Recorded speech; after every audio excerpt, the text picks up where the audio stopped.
США проиграли воздушный бой и устроили ответную атаку по Ирану. Операция Америки началась, удары нанесены. Что стало целью? Взрыв на стратегическом объекте РФ, экстренная эвакуация жителей нескольких сотен домов, газопровод в огне, спецоперация или халатность. Взятка за режим прекращения огня, миллиарды долларов отправлены в столицу самолетом.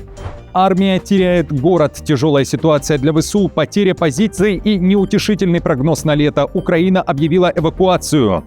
Зеленский устроил разнос США, красные линии Украины, внезапный тон в адрес Вашингтона. Что не так? Ультиматум России, Америки. Москва требует от Вашингтона отступить. Где? Стрельба на границе с РФ, экстренная переброска бомбардировщиков и работа силовиков. Открыт огонь по протестующим. Обо всем этом в выпуске досмотрите. Друзья, всем привет, это «Время Прядков», коротко, четко и по делу о том, о чем говорят в мире. 10 июня на календаре. Спасибо, что ищете и находите выпуски вручную. Спасибо, что смотрите, имея подписку на канал. А я начинаю. Наказание для ТЦК. В Верховной Раде Украины зарегистрирован законопроект, который может поставить крест на принудительной мобилизации. Сотрудникам военкоматов и другим военным структурам грозит до 12 лет тюрьмы за незаконное задержание мужчин во время мобилизационных рейдов.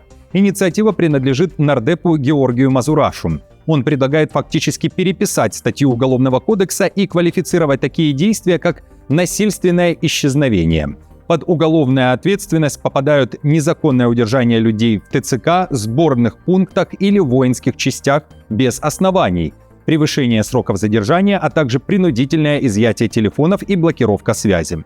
Базовое наказание – лишение свободы от 3 до 5 лет. Если действия совершены в отношении несовершеннолетнего, говорится в документе, сотрудникам ТЦК может грозить 12 лет тюрьмы.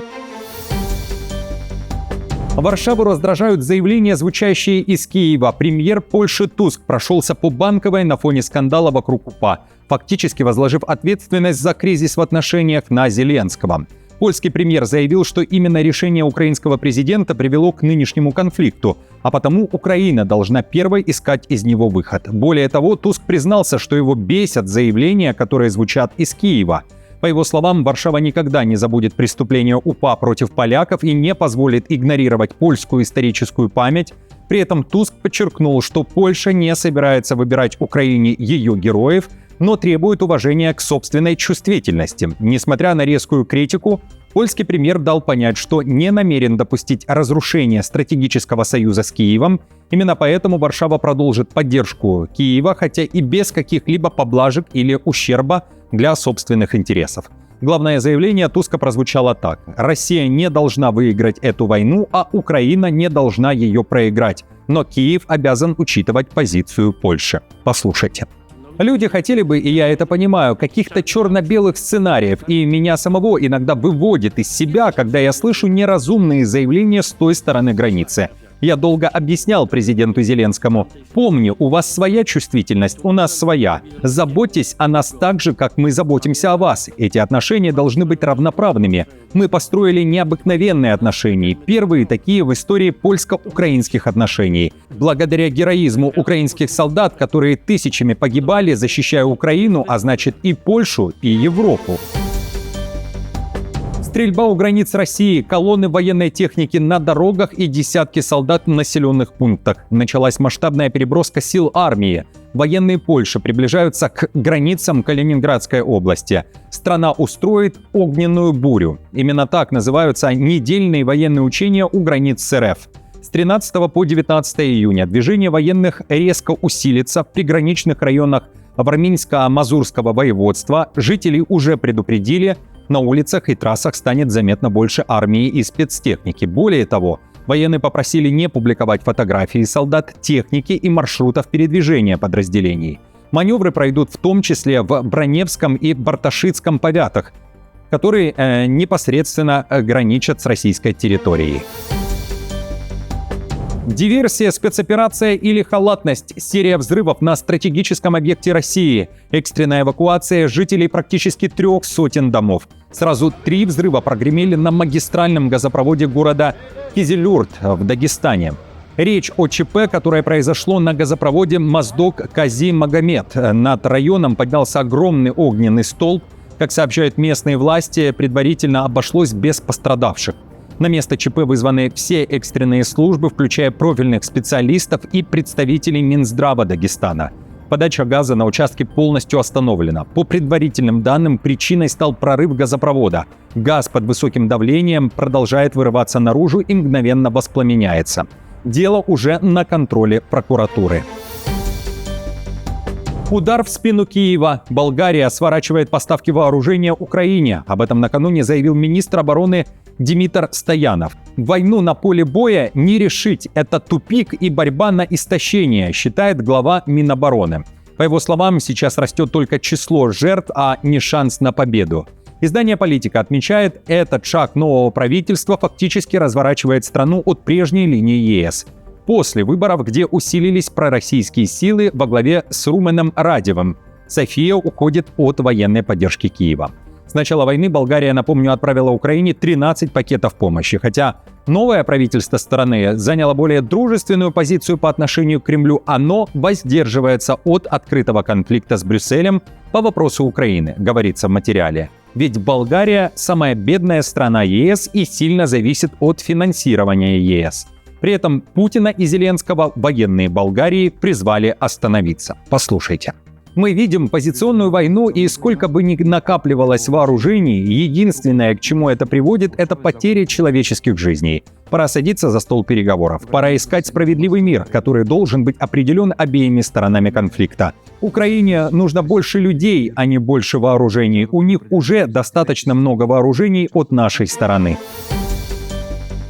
Армия теряет город, кольцо сжимается. Константиновка, город в Донецкой области Украины, под плотным российским огнем. В Генштабе ВСУ, а также украинские военные аналитики пишут о непростой ситуации. Мониторинговый канал Deep State показывает, как изменилась ситуация в городе и какие территории и районы уже находятся под контролем россиян. Украинские военные заявляют, что штурмы позиций идут круглосуточно. Группировка ВСУ «Схит» сообщает, цитирую: «Ситуация в районе Константиновки остается сложной. Захватчики пытаются проникнуть в город, задействуют значительные резервы и дополнительные огневые средства. Наши подразделения удерживают определенные рубежи и наносят противнику большие потери. Осуществляется огневое поражение логистических маршрутов, мест сосредоточения, пунктов управления и экипажей вражеских БПЛА». Украинские медиа также пишут, что захват Константиновки важен для России не только с политической точки зрения и не только потому, что это ворота к следующим городам. В случае взятия под свой контроль города это может привести к ускоренному дальнейшему продвижению войск РФ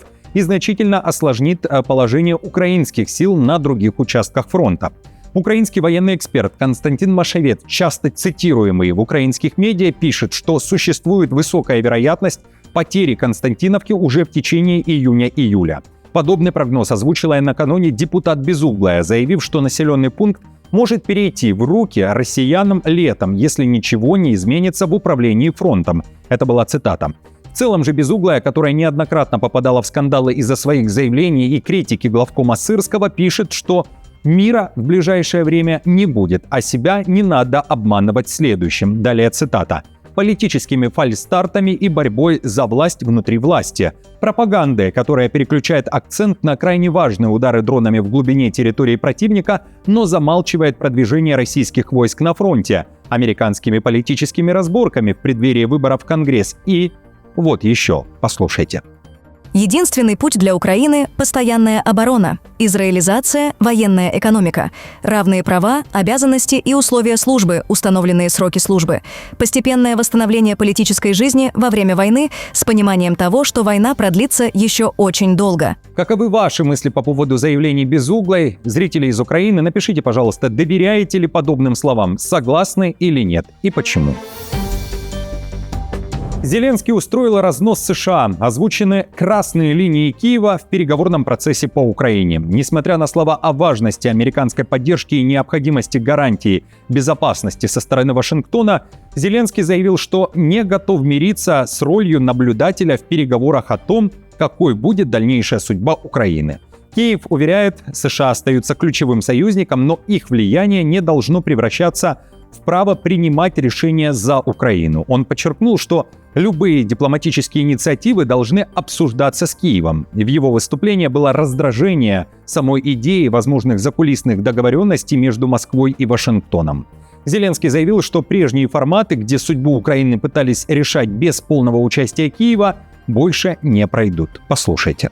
Это моя позиция, и при всем уважении к Соединенным Штатам они могут быть в любом формате, потому что в будущем нам нужны гарантии безопасности от Европы и США. Мы будем рады видеть, конечно, американскую команду, но я имею в виду, что нельзя повторять ошибку, когда одна сторона или страна, большая или маленькая, принимает какое-то решение с Россией, а потом кладет его на стол и говорит: «Смотрите, вот такая идея». Нет, мы такие переговоры без нас не примем, когда война идет на нашей территории, когда основные потери несет Украина. Поэтому ничего о нас без нас.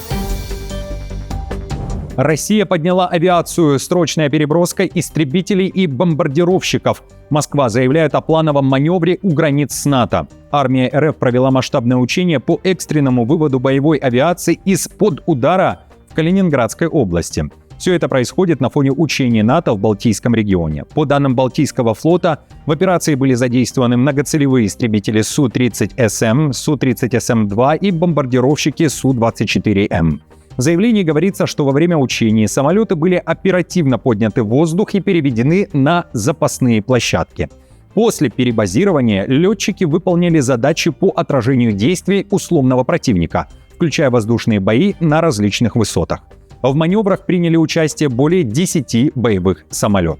В ходе летно-тактического учения летчики и инженерно-технический состав отработали подготовку техники к вылету, вывод самолетов из-под удара условного противника и перебазирование на аэродромы, говорится в сообщении. В Украине принято тяжелое, но необходимое решение. Так власти Донецкой области назвали свой указ, опубликованный накануне. В населенных пунктах, которые находятся фактически на линии фронта, срочно расширяется зона обязательной эвакуации. Это касается прежде всего семей с детьми. Под принудительную эвакуацию попали отдельные улицы Славянска, Краматорска и поселка Беленькое. При этом в населенных пунктах Приволье и Малотарановка объявлена полная эвакуация. В областной администрации заявили, что главная цель – спасти жизни детей. Эвакуация будет проводиться только вместе с родителями или с законными представителями. К операции подключены военные, администрации, полиция, спасатели и соцслужбы. Семьи будут сопровождаться на всех этапах от выезда до размещения в более безопасных регионах Украины, говорится в новом указе. Москва требует ядерной зачистки Европы. Вашингтону поставлен ультиматум. Россия призвала США вывести все свое ядерное оружие с европейского континента и полностью ликвидировать инфраструктуру для его размещения. С таким заявлением выступил посол по особым поручениям МИД РФ Белоусов. По его словам, размещение американских ядерных боезарядов за пределами США противоречит принципам договора о нераспространении ядерного оружия, а демонтаж соответствующих объектов – необходимое условие глобальной безопасности. Отмечу, ультиматум прозвучал на фоне сообщения о том, что Вашингтон рассматривает расширение ядерного присутствия в Европе. Среди стран, наиболее заинтересованных в размещении американского оружия – Польша и государства Балтии. США проиграли воздушный бой. В Ормузском проливе был сбит американский ударный вертолет «Апачи», стоимость которого в зависимости от комплектации может достигать сотни миллионов долларов. Вертолет выполнял патрулирование у побережья Омана. По данным американских источников, машину поразил иранский дрон, а не наоборот. Два американских чиновника сообщили, что вертолет был сбит иранским беспилотником. Отдельный источник, знакомый с обстоятельствами инцидента, заявил, что американский вертолет поразил иранский дрон «Камикадзе Шахед». По словам одного из чиновников, пока не ясно, был ли «Апачи» целью атаки намеренно или же его уничтожение произошло случайно. После падения вертолета два пилота оказались в воде и более 2 часов ожидали помощи. Их обнаружил уникальный беспилотный катер ВМС США, который подобрал летчиков и доставил в безопасную точку посреди моря, уточняет CNN. Оттуда экипаж эвакуировал спасательный вертолет. Оба пилота выжили и не получили ранений. Уже после спасения экипажа Трамп признал потерю и заявил, что Вашингтон обязан ответить на атаку. Цитирую. На борту находились 2 пилота, оба в безопасности и не пострадали. Тем не менее, Соединенные Штаты по необходимости должны ответить на эту атаку. Спасибо за ваше внимание к этому вопросу.